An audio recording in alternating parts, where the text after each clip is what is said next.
عزیز طلباء و طالبات، السلام علیکم۔ گزشتہ لیکچر میں ہم نے مثنوی کی تعریف پر روشنی ڈالی تھی۔ جیسا کہ بتایا گیا تھا کہ مثنوی اس نظم کو ہم کہہ سکتے ہیں جس میں ہر شعر کے دونوں مصرے مخفف ہوں اور ہر شعر کے دونوں مصروں کے قافیے الگ الگ ہوں۔ یوں بھی کہا جا سکتا ہے کہ مثنوی ایک مسلسل نظم ہے اور اس کے اشعار ایک دوسرے سے اس طرح مربوط ہوتے ہیں جس طرح زنجیر کی ایک کڑی دوسری کڑی سے وابستہ ہوتی ہے۔ اور تھوڑا سا ہم اس کو واضح کرتے چلے جائیں تو ہم دیکھتے ہیں کہ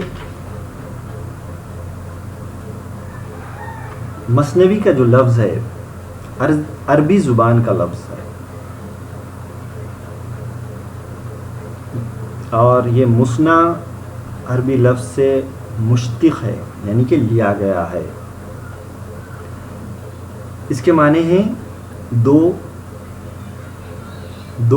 کیا گیا یا دو کے ہیں، دو کیا گیا یا دو کے ہیں۔ تو ہم یوں کہہ سکتے ہیں کہ اس کے ہر شعر کے دونوں مصرے ہم قافیہ ہوتے ہیں اور ہر شعر کا قافیہ بقیہ اشعار کے قافیے سے مختلف ہوتا ہے۔ تھوڑا سا سمجھ لیجئے اس کو اچھے سے۔ جو اس کے لغوی معنی ہیں دو کیا گیا یا دو کے، تو ہر شعر کے دونوں مصرے ہم قافیہ ہوتے ہیں اور ہر شعر کا قافیہ بقیہ اشعار کے قافیے سے مختلف ہوتا ہے۔ تو اسی طرح مثنوی کے تمام اشعار ایک بحر میں ہوتے ہیں، کیونکہ ہر شعر کا قافیہ بقیہ اشعار کے قافیے سے مختلف ہوتا ہے اور ہر شعر میں دونوں مصرے ہم قافی ہوتے ہیں، اس لیے اسے مثنوی کا نام دیا گیا ہے۔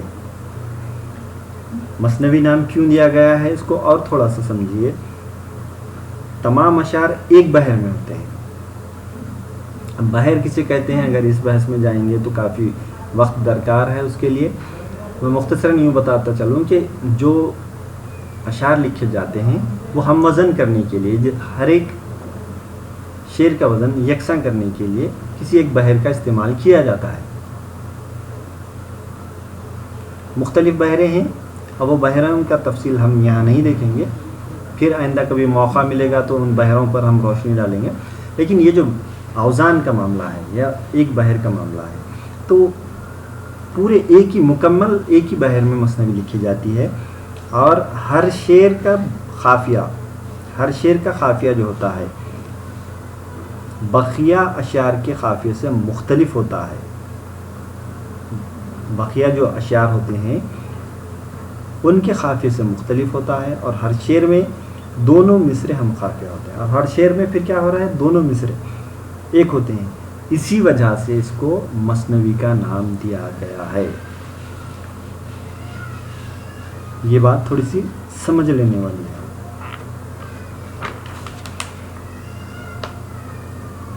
اگر ہم اس کو تھوڑا سا سمجھنے کی کوشش کریں گے تو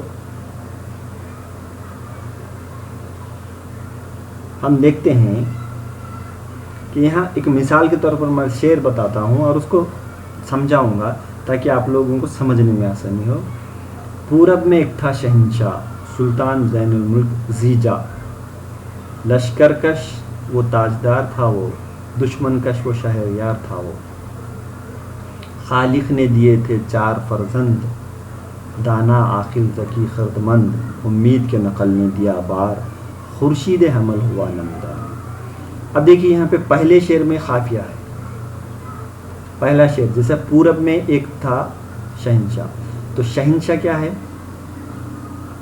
ہا قافیہ ہے، پھر اس کے بعد جاہ قافیہ ہے۔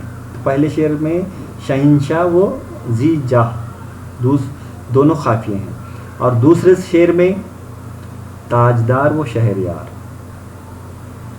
تاجدار بھی ہے اور شہریار بھی ہے۔ تیسرے شعر میں فرزند و خردمند ہے، تیسرے شعر میں فرزند اور خردمند ہے، اور چوتھے شعر میں بار و نمودار ہے، بار و نمودار ہے۔ اب اس سے آپ کو یہ معلوم ہوگا کہ مثنوی کے ہر شعر کے دونوں مصرے ہم قافیہ ہیں، دونوں مصرے ہم قافیہ ہیں اور ہر شعر کا قافیہ پچھلے شعر کے قافیے سے مختلف ہے. دیکھیے یہاں پہ جو قافیے ہیں ہر شعر کے قافیے پچھلے شعر کے قافیے سے مختلف ہیں. تو مثنوی میں ردیف کا بھی استعمال ہوتا ہے مگر بہت کم ہوتا ہے. دوسرے شعر میں ردیف کا استعمال ہوا ہے، یعنی تھا وہ ردیفہ تاجدار اور شہریار قافیے ہیں. تو اس طرح سے ہم دیکھتے ہیں کہ مثنوی کے اس نظام میں قافیہ سے ہٹ کر ایک اہم بات یہ بھی ہے کہ مثنوی نگاروں نے حسب ذیل اجزاء یا ارکان کو بھی مثنوی شامل کیا ہے. اور کچھ اجزاء مثنوی میں جو ضروری قرار دیے گئے ہیں وہ ہیں تمام مثنوی نگاروں نے ان کی سختی سے پابندی نہیں کی ہے. ضروری نہیں ہے کہ ہر مثنوی نگار نے اس کو پورے اس کے ساتھ استعمال کیا ہے. اب ہم دیکھتے ہیں کہ کچھ اجزاء ہر مثنوی میں دیکھنے کو مل جاتے ہیں. اب جیسا کہ مثنوی کے اجزاء ہم کہہ سکتے ہیں کہ حمد ہے، نعت ہے، منقبت ہے، مناجات ہے، مداح بادشاہ یا عمرہ ہے، تعریف سخن یا تعریف قامہ ہے، سبب تعلیف ہے، اصل قصہ ہے اور اختتام ہے. ان اجزاء کے تحت مثنوی کی بنیاد ہے. یہی اجزاء مل کر مثنوی بنتی ہے. اب ہر ایک کے مثنوی میں اگر ہم یہ اجزاء تلاش کریں گے تو ضروری نہیں ہے کہ ہر ایک مثنوی میں تمام کے تمام اجزاء موجود ہوں. ہم دیکھتے ہیں کہ بہت سے مثنوی نگاروں کے یہاں کچھ اجزاء دیکھنے کو مل جاتے ہیں. اب مان لیجئے میر حسن کی مشہور مثنوی سحر البیان ہے. اس میں حمد ملتی ہے جو ہمارے نصاب میں شامل ہے، اس کا ہم تفصیلی جائزہ بھی دیکھیں گے، تلخیص بھی دیکھیں گے. پھر اس میں حمد کے بعد نعت ہے، منقبت ہے، تعریف اصحاب پاک رضوان اللہ علیہ اجمعین ہے، مناجات ہے، تعریف سخن ہے، مداح شاہ عالم بادشاہ غازی بہادر کی، مداح وزیر الممالک نواب آصف الدولہ بہادر کی ہے، عجز و انکسار مصنف اور عرض کنا داستان کے عنوانات کے تحت اشعار کہے گئے. اب ہم اس کے جو اجزاء ہیں وہ دیکھتے چلے جائیں تو ہم کو دکھائی دیتا ہے کہ بہت سے اجزاء ہم کو یہاں دیکھنے کو مل جاتے ہیں. پھر ہم دیکھتے ہیں کہ انہوں نے مثنوی کے تقریباً تمام جو اجزاء ہیں اس کا شمار کیا ہے میر حسن نے. تعداد مثنوی کے لیے کوئی قید نہیں ہے یا متعین کی ہوئی نہیں ہے. قصیدہ اور غزل کی طرح اس میں بھی ایک ہی قافیے کی پابندی نہیں ہوتی اور اسی لیے شعراء نے طویل مثنویاں لکھی ہیں. ہم دیکھتے ہیں ایک شاعر گزرا ہے خلق، اس نے مثنوی طلسم الفت لکھی جس میں 6000 سے زیادہ اشعار موجود. پھر ہاشمی کی جو مثنوی ہے، ایک ہاشمی بیجاپوری نام کا ایک شاعر گزرا ہے مثنوی نگار، اس نے جو مثنوی لکھی تھی یوسف زلیخا، بہت زیادہ مشہور مثنوی ہے جس میں 5142 اشعار موجود ہیں. تو اس طرح سے اشعار کی تعداد بھی متعین نہیں ہے. ہم دیکھتے ہیں مثنوی کے کچھ اقسام بھی بتائی گئی ہیں. ہر کوئی اپنے اپنے سوچ اور سمجھ کے حساب سے الگ الگ دیکھتے ہیں ہم کہ اس کے اقسام بتاتے ہیں. ویسے تو مثنوی کا جو میدان ہے دوسرے اصناف سخن کے مقابلے میں بہت زیادہ وسیع اور ہماگیر ہے. اس میں اخلاقی قصے، مذہبی قصے، تصوف کے مسائل، سیاسی تاریخی واقعات و مہمات و میدانی کارزار کے ہنگامے، تہذیبی اور سماجی زندگی کے نقشے، مناظر قدرت کی کیفیات اور عشقیہ داستانیں پیش کی گئی ہیں. اب یہ ہم اس کو موضوعات کے حساب سے تقسیم کر سکتے ہیں، یعنی کہ اس کی قسمیں بنا سکتے ہیں. تو یہاں یہ بات بتائی جا رہی ہے کہ اتنی زیادہ اس میں وسعت ہے مثنوی صنف میں، جس میں اخلاقی قصے ہیں، مذہبی موضوعات ہیں، تصوف کے مسائل ہیں، سیاسی تاریخی واقعات ہیں، پھر مہمات میدان کا ذکر بھی ہے، تہذیبی اور سماجی زندگی کے نقشے بھی دکھائی دیتے ہیں، مناظر قدرتی کیفیات بھی ہیں اور عشقیہ داستانیں بھی اس میں دیکھنے کو ملتی ہیں. ان عنوانات سے یہ بات واضح ہوتی ہے کہ مثنوی کے جو موضوعات کا دائرہ ہے بہت زیادہ وسیع ہے.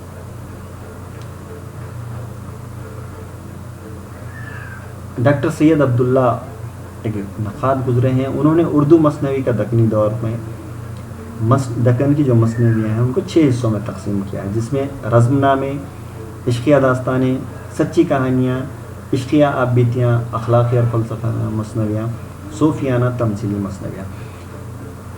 ڈاکٹر سید عبداللہ نے جو مضمون لکھا ہے اردو مثنوی کا دکنی دور، اس میں انہوں نے جو 6 قسمیں بتائی ہیں، ان قسموں سے یہ بات واضح ہوتی ہے کہ مختلف موضوعات مثنوی میں دیکھنے کو ملتے ہیں۔ ڈاکٹر گوپی چند نارنگ جنہوں نے اپنے مقالے میں ہندوستانی قصوں سے ماخوذ اردو مثنویاں، اس مقالے میں انہوں نے جو مقامی موضوعات پر مشتمل مثنوی کو انہوں نے بھی 6 حصوں میں تقسیم کیا ہے گوپی چند نارنگ نے۔ سب سے پہلے انہوں نے کیا ہے مذہبی مثنوی، دوسرا ہے تاریخی مثنوی، پھر تیسرا ہے وہ مثنوی جس میں ہندوستان کے معاشرتی قوائف و آثار کی تفصیلات ملتی ہیں، چوتھا ہے وہ مثنوی جو ہندوستان کے فطری مظاہر یا موسموں کے بارے میں، پھر پانچواں ہے وہ مثنویاں جن میں حب الوطنی کے جذبات پائے جاتے ہیں، پھر چھٹا ہے ہندوستانی قصے کہانیوں سے ماخوذ مثنوی۔ اس طرح سے سید عبداللہ ہو یا ڈاکٹر گوپی چند نارنگ ہو، انہوں نے اپنی تحقیق کے مطابق مثنویوں کو مختلف موضوعات کے حساب سے تقسیم کیا ہے یا قسموں میں اس کو بانٹا ہے۔ ان 2 نقادوں کے بعد ہم یہ اندازہ کر سکتے ہیں کہ اردو مثنوی کے موضوعات میں تنوع ہے۔ بہت سی مثنویاں ایسی بھی ہیں جنہیں کسی ایک موضوع کے تحت ہم رکھ نہیں سکتے،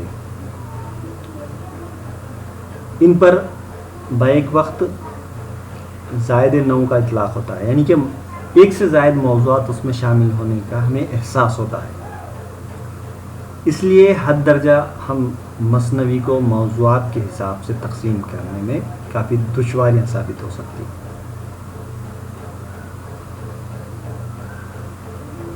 امداد امام اثر جو ایک بہت بڑے نقاد گزرے ہیں، انہوں نے اس پر رائے ظاہر کرتے ہوئے کہا ہے کہ مضامین کے اعتبار سے جو وسعت اس صنف شاعری کو حاصل ہے کسی اور صنف کو نہیں ہے، ہر طرح کے داخلی اور خارجی مضامین اس میں گنجائش پاتے ہیں۔ تو امداد امام اثر کا کہنا ہے کہ مضامین کے اعتبار سے جو وسعت اس صنف شاعری کو حاصل ہے کسی اور صنف کو نہیں ہے، ہر طرح کے داخلی اور خارجی مضامین کی اس میں گنجائش ہے۔ انہوں نے 5 حصوں میں مثنویوں کے موضوعات کو تقسیم کیا ہے: رزمی مضامین، بزمی مضامین، حکمت آموز مضامین، تصوف آموز مضامین اور متفرق مضامین۔ اس قسم کی 5 جو قسمیں ہیں، رزمی مضامین، بزمی مضامین، حکمت آموز مضامین، تصوف آمیز مضامین اور متفرق مضامین، ایسے مختلف عنوانات کے تحت امداد امام اثر نے مثنویوں کو منقسم کیا ہے۔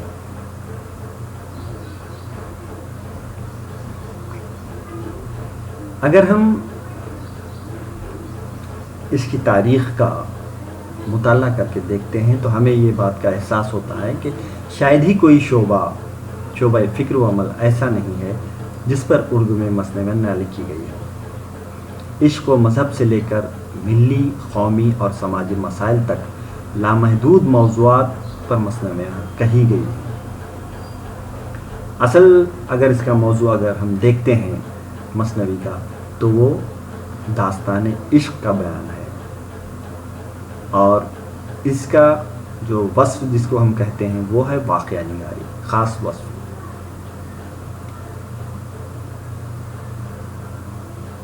مثنوی میں صرف حیت پر زور دینے سے بعض اوقات ایسی دشواریاں دوچار ہوتی ہیں کہ نظم اور مثنوی میں امتیاز کرنا مشکل ہو جاتا ہے۔ اور ڈاکٹر وزیر آغا نے اردو شاعری کا مزاج میں ایک اہم نقطے کی طرف توجہ مبذول کراتے ہوئے یہ بات بتائی ہے۔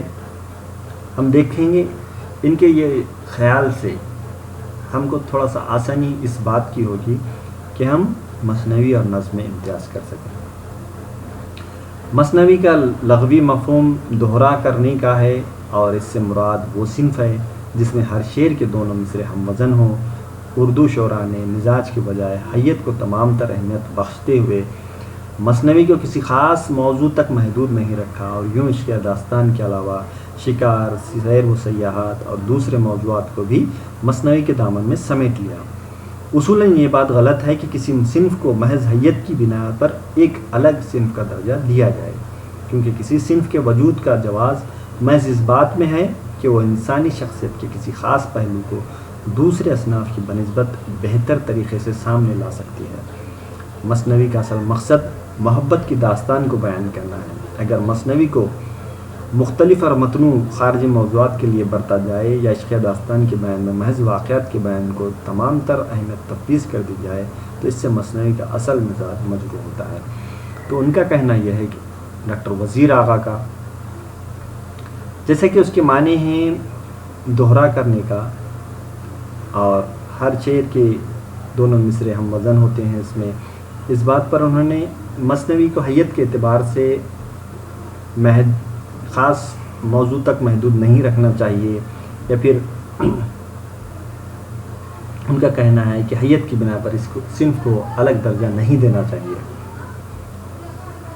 ایسا کرنے سے صنف کو نقصان پہنچتا ہے، ایسا ایک خیال وزیر آغا نے یہاں پیش کیا ہے۔ تو ہم کو یہ بات اس قول سے یا ان تمام رائوں سے جو ڈاکٹر سید عبداللہ نے جس طرح کے 6 قسم کی مثنویوں کو تقسیم کیا تھا، ڈاکٹر گوپی چند نارنگ نے کیا 6 قسموں میں، اور پھر امداد اثر نے جو بات کہی اور اس کو 5 حصوں میں انہوں نے تقسیم کیا، اور آخر میں ڈاکٹر وزیر آغا کے یہ قول، ان تمام باتوں سے ہم یہ دیکھتے ہیں کہ اصل نقطہ نظر جو ہے مثنوی کا منظوم عشقیہ داستان ہے۔ بنیادی طور پر وہ ایک داستانی کہانی ہوتی ہے، یا اس میں کہانی بیان کی جاتی ہے، اور وہ کسی نہ کسی عہد کی معاشرت سے مربوط ہوتی ہے۔ مثنوی نگار میں غیر معمولی قوت بیان ہوتا ہے، مثنوی نگار میں غیر معمولی قدرت بیان بھی ہونا چاہیے، اور اسی لیے وہ کہانی کو پیش کرتے ہوئے شروع سے آخر تک پڑھنے والوں کو دلچسپی کو برقرار رکھنے میں کامیاب ہوتا ہے۔ تو مثنوی نگار میں یہ خوبی ہونی چاہیے کہ وہ غیر معمولی قوت بیان رکھے، تاکہ جو کہانی پیش کی وہ شروع سے آخر تک کر رہا ہے، اس میں دلچسپی شروع سے آخر تک قائم رہے۔